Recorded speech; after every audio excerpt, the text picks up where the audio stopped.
सुमनसवन्दित सुन्दरि माधवि चन्द्र सहोदरि हेममये मुनिगणवन्दित मोक्षप्रदायिनि मञ्जुलभाषिणि वेदनुते पङ्कजवासिनि देवसुपूजित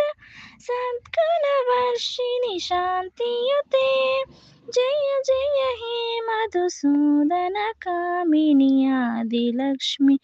जय पालय माम् ऐकलिकल्मषनाशिनि कामिनि वैदिकरूपिणि वेदमये क्षीरसमुद्भव मङ्गलरूपिणि मन्त्रनिवासिनि मन्त्रनुते मङ्गलदायिनि अम्बुजवासिनि देवगणाश्रुतपादयुते जय जय हे मधुसूदन कामिनि धान्यलक्ष्मि जय पालय माम्।